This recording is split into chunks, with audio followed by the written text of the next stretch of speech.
Hello students, in this video lesson we will study about the two approaches for prevention of a disease. The first approach is general approach for all types of diseases. The general approach of preventing infections mostly relates to preventing exposure. We can prevent exposure to disease causing microbes if we know their mode of spreading or communication.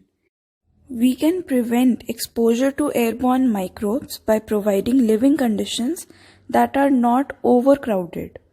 Exposure to waterborne microbes can be prevented by providing safe drinking water. Vector-borne infections can be prevented by providing clean environment. For example, we can prevent spread of malaria by preventing mosquito breeding. Therefore, proper sanitation and maintenance of hygienic conditions in our surrounding is the basic key to the prevention of infectious diseases. Diseases, though spread through sexual contact, can be prevented by the use of condoms. The given preventive measures relate to our surroundings or environment, but there are some other general principles to prevent infectious diseases. To understand these, let us take a very simple example. Suppose there are 40 students in your class and one of you is suffering from cold and cough. It is likely that the children sitting around the infected boy will be exposed to the infection. But all of them do not actually suffer from the disease. Why? This is because our immune system normally kills the microbes. Immune system produces cells that specialize in killing infecting microbes. Now, how are these cells produced?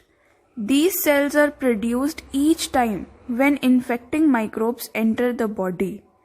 Immune cells manage to prevent infections in our body, therefore becoming exposed to or infected with an infectious microbe does not necessarily mean developing noticeable disease.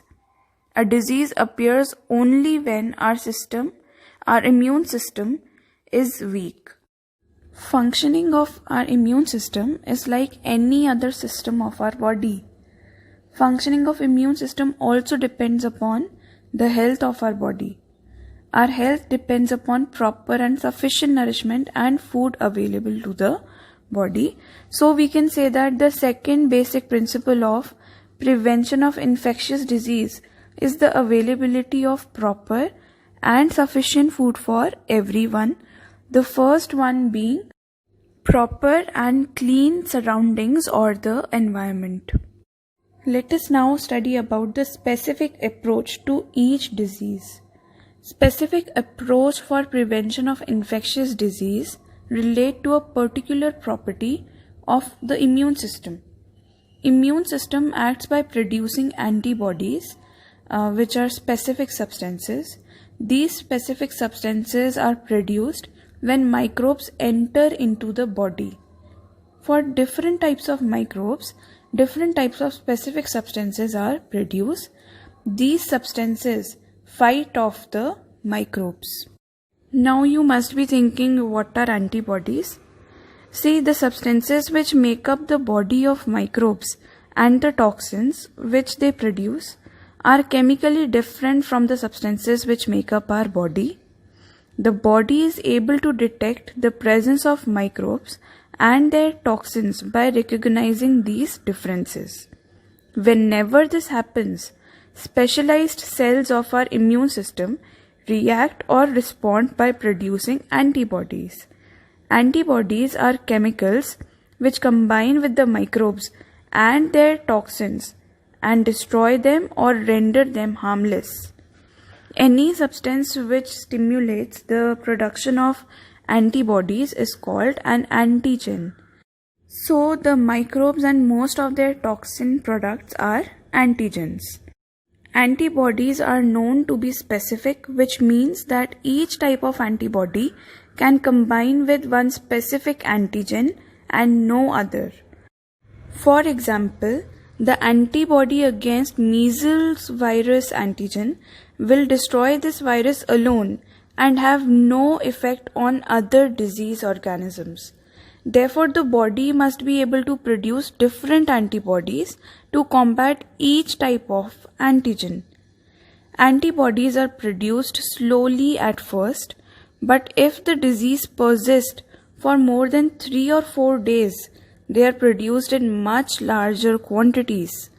Moreover, the antibodies against certain disease organisms remain in blood for many years after infection has recovered. Therefore, they provide the body with a built-in resistance, which we say immunity, to the disease in the event of reinfection. Let us cite an example to understand this property. Smallpox is a viral disease. It is highly infectious and spreads when a person comes in contact with the infected person. These days, there is no smallpox anywhere in the world. But about 100 years ago, smallpox epidemic were not at all uncommon. At that time, people used to be afraid of coming near someone suffering from the disease, since they were afraid of catching the disease on coming in contact with the diseased person. But person who had smallpox earlier and survived it were not afraid of this fear. They used to take care of the victims of smallpox. These people were having in them built-in resistance or the immunity. In other words, if someone had smallpox once, then there was no chance of suffering from it again.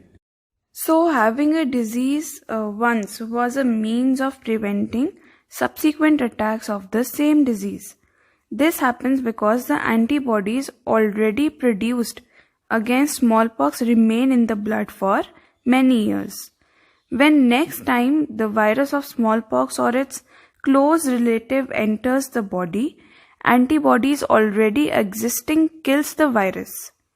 This eliminates the infection even more quickly than the first time around.